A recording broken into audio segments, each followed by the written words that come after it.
Fala, filhados, vocês estão vivos?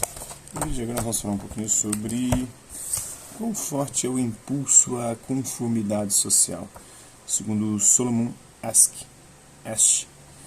que viveu entre 1907 e 1996. O contexto da abordagem é o conformismo. Nos anos 1880, o Hippolyte Bernheim, médico francês, usa a hipnose para demonstrar o conceito de sugestionabilidade, um conceito fundamental para compreender os fenômenos de sugestão que ocorrem nas igrejas evangélicas e em várias outras religiões. Em 1975, o experimento sobre o conformismo de Muzaffer Sherif motiva Asch a desenvolver o paradigma de Asch. Depois, em 1963, as experiências sobre obediência de Stanley Milgram mostram que as pessoas obedecem a figuras de autoridade a despeito de sentir um conflito moral ao fazê-lo. Em 1976, Serge Moscovitch defende que uma minoria bem organizada pode ter grande influência sobre o grupo. Em 1979, Knud Larsen, psicólogo dinamarquês, mostra que a conformidade pode ter relação com o ambiente cultural. O psicólogo social Solomon Asch desafiou nossa autoimagem como seres autônomos, elaborando uma experiência para demonstrar nossa tendência à conformidade.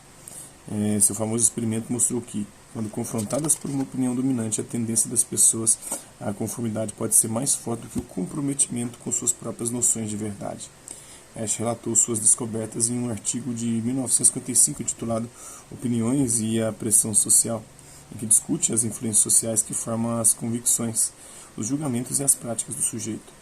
Asch queria investigar os efeitos da pressão de grupo sobre as decisões do indivíduo e como e em que medida as atitudes individuais seriam influenciadas pelas forças sociais ao redor.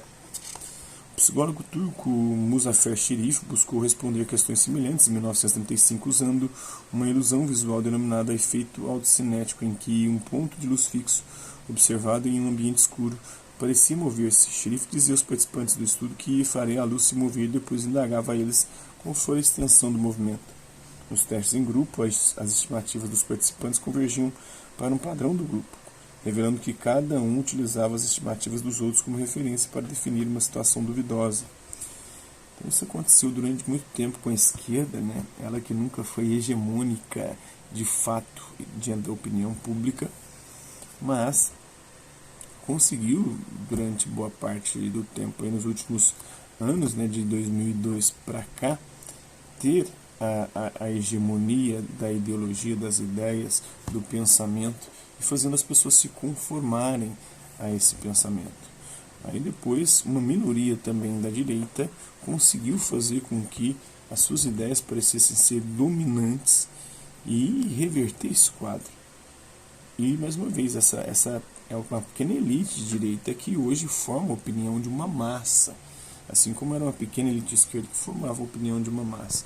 Então as pessoas vão se conformando a esses grupos aí, vão se adequando ali, vão se inserindo, vão para se sentir pertencentes.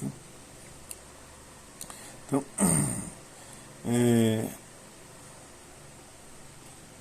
Sherif acreditou ter demonstrado os princípios da conformidade, mas Asch contestou porque, segundo ele, como não havia uma resposta certa ou errada para a tarefa, não era possível tirar conclusões definitivas. A conformidade, julgava Asch, só podia ser medida com base na tendência do indivíduo de concordar com os membros do grupo que unanimemente dão uma resposta errada a uma tarefa cuja solução não é ambígua. Pensando em preencher essas condições, propôs uma tarefa perceptiva simples, que se tornaria conhecida como paradigma de Asch. Outros psicólogos relacionados o Serge Moscovitch, o Stanley Milgram, o Philip Zimbardo, o Max Wertheimer e o Muzaffer Sherif. Então, o grupo exerce efeitos sociais profundos em seus membros. Um certo grau de conformidade colabora para funções sociais importantes. Isso vai mudando a opinião pública dos grupos, trazendo isso para a política, para a análise política atual. As pessoas sentem-se obrigadas a se adequar para pertencer ao grupo. São capazes de fingir ou até convencer a si mesmas que concordam com a maioria ou com aquela posição hegemônica. A tendência à conformidade pode ser mais forte do que os valores ou percepções básicos das pessoas. Solomon Asch, ou Solomon, Elliot Ash foi pioneiro no campo da psicologia social. Ele nasceu em 1907 em uma família judia na Varsóvia, então parte do Império Russo. Aos 13 anos de idade, migrou para os Estados Unidos, onde estudou psicologia. Concluiu o doutorado em 1972 na Universidade de Columbia, onde teve grande influência de Marx Wertheimer.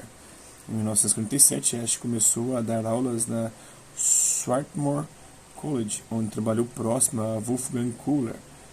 Ocupou cargos de docente visitante no Instituto de Tecnologia de Massachusetts, o MIT, e em Harvard, onde orientou a tese de doutorado de Stanley Milgram, antes de se transferir para a Universidade da Pensilvânia. Ganhou vários prêmios, entre eles o Distinguished Scientific Contribution Award da Associação Americana de Psicologia. Morreu aos 88 anos de idade.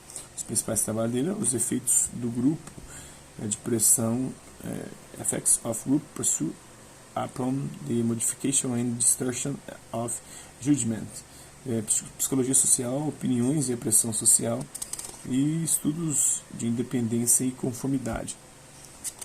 A experiência foi realizada com 123 participantes do sexo masculino. Cada um deles foi colocado em um grupo de 5 a 7 aliados, pessoas que sabiam dos verdadeiros objetivos da experiência, mas também eram apresentados como participantes. Mostrava-se ao grupo um cartão com o desenho de uma linha e em seguida outro cartão em que estavam desenhadas 3 linhas denominadas ABC, A, B e C. Perguntava-se então aos participantes qual das 3 linhas tinha o mesmo comprimento que a linha do primeiro cartão. A sala era sempre organizada de forma que o participante do experimento desse o último ou penúltimo veredito. Em um total de 18 testes, os aliados eram instruídos a dar a resposta certa nos 6 primeiros e, em seguida, dar respostas idênticas e incorretas nos 12 experimentos seguintes. O objetivo era testar se o participante daria a mesma resposta que os aliados quando todos eles dessem a mesma e incorreta resposta. Inicialmente, Ausch supôs que apenas alguns participantes concordariam com a resposta dos aliados, afinal a tarefa era simples e a resposta óbvia. No estudo piloto, sem a pressão de ter de ceder a um grupo equivocado, foram cometidos apenas 3 erros em um total de 720 testes. O resultado do estudo principal foi, porém, surpreendente. Quando rodeados por um grupo de pessoas que fornecia a mesma resposta errada, os participantes erravam a resposta em quase 1/3, 32% das questões, e 75% deles responderam incorretamente pelo menos uma questão. Uma pessoa concordou com a opinião equivocada do grupo em 11 de 12 testes. Por ser uma tarefa simples e ter uma solução absolutamente clara, os dados indicavam um alto nível de conformidade dos participantes. No entanto, nenhum deles cedeu em todos os testes enganosos e 13 dos 50 participantes, 26%, não obedeceram nenhuma vez ao grupo. Os resultados mostraram que os participantes eram indivíduos bastante íntegros. Aqueles que discordavam do grupo e davam respostas independentes não sucumbiam à opinião da maioria em nenhuma das diversas tentativas, enquanto aqueles que haviam escolhido conforme a maioria pareciam capazes de quebrar esse padrão. Então, todos os participantes que cederam à pressão subestimaram a quantidade de vezes que cederam, segundo Solomon Asch. Na experiência do paradigma de Asch, aplicava-se um teste visual nos participantes. Eles tinham que decidir qual linha do segundo cartão tinha o mesmo tamanho da do primeiro. Cada questão equivalia a um teste de um total de 18. Esse é um pouquinho do Solomon Asch. Espero que vocês tenham gostado do vídeo. Quem curtiu, dá um like. Quem não curtiu, dá um dislike.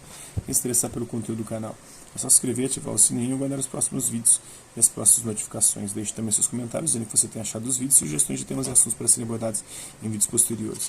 E colabore com o nosso canal, compartilhe os nossos vídeos e ajude-os a chegar a maior número de pessoas possíveis. Gostaria aqui de agradecer aos 375 inscritos no nosso canal, agradecer também àqueles que, hora ou outra, por conta de um conteúdo ou outro, passam por aqui, deixam sua visualização, seu like, seu dislike, seu comentário. Aqueles que compartilham os nossos vídeos, compartilham o nosso canal, seja aqui nessa plataforma, no YouTube e outras redes sociais. No mais, é isso aí. Hasta lá, vista, babies, até a próxima.